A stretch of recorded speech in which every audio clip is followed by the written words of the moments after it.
दोस्तों इस वीडियो में आप कॉन्टेक्टर और ओवरलोड रिले को चेक करना सीखेंगे।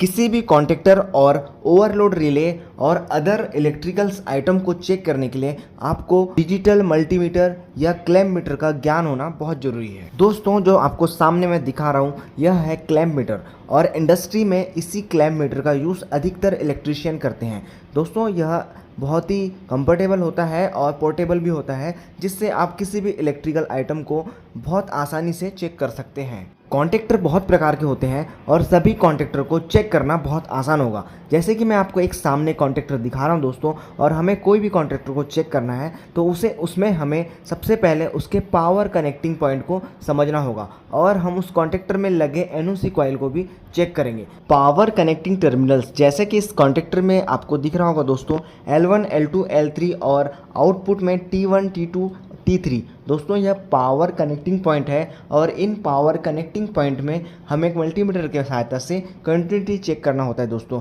अगर इस कॉन्टेक्टर में कंटिन्यूटी ठीक होती है तो यह कॉन्टेक्टर सही माना जाएगा। अगर इन पॉइंट में से अगर कोई की भी एक कंटिन्यूटी ब्रेक होती है तो यह कॉन्टेक्टर को हम खराब मान सकते हैं। और साथ में ओवरलोड रिले को भी चेक करना बहुत आसान है दोस्तों।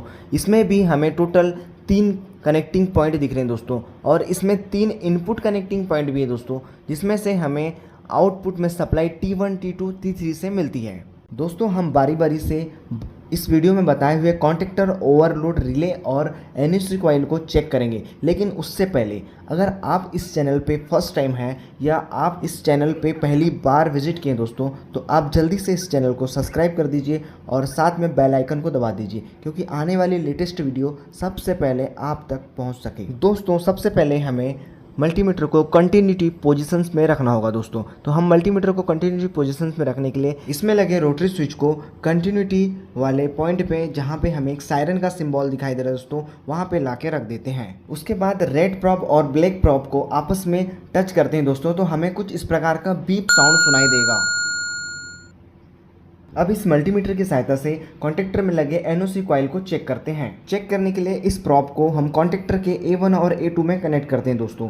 अगर इस A1 और A2 में कनेक्ट करने के बाद अगर इस मल्टीमीटर के डिस्प्ले में अगर कोई रेजिस्टेंस वैल्यू शो करता है तो हम इस एनओसी कॉइल को ठीक मानेंगे दोस्तों। अगर इस क्लैम्प मीटर के डिस्प्ले में अगर 00 वैल्यू शो करता है दोस्तों, तो हम इस एनओसी कॉइल को ख़राब मानेंगे दोस्तों। अब हम कॉन्टेक्टर को चेक करते हैं। अब कैसे चेक करेंगे आगे देखिए। दोस्तों कॉन्टेक्टर के पावर कनेक्टिंग पॉइंट L1 और T1 पे मल्टीमीटर के प्रॉप को लगा देते हैं।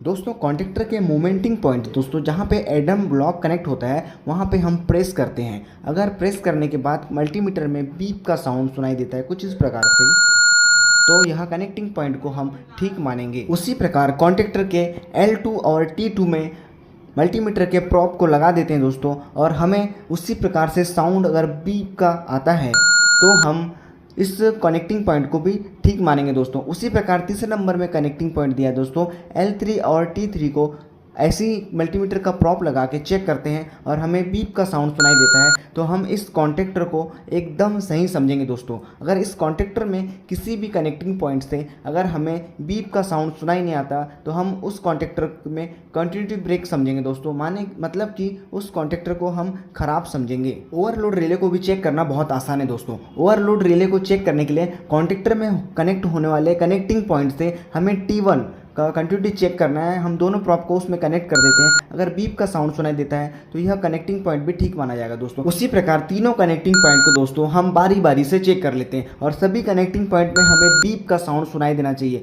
मतलब कि कंटिन्यूटी हमें मिलना चाहिए। उस कंडीशन में हम रिले को सही मानेंगे दोस्तों। मेरी बताई गई जानकारी आपको कैसे लगी कमेंट सेक्शन में जाके बताना दोस्तों। आप सच में इलेक्ट्रिकल क्षेत्र में इंटरेस्टेड हैं और इलेक्ट्रिकल काम को सीरियसली सीखना चाहते हैं तो जल्दी से इस चैनल को सब्सक्राइब कर दीजिए, और आने वाली वीडियो बहुत ही नॉलेज वाली होगी जो आपके नॉलेज को बढ़ाने में मदद करेगी दोस्तों। और मैं मिलता हूं आपसे नेक्स्ट वीडियो में और भी नए टॉपिक के साथ। जब तक के लिए बाय बाय।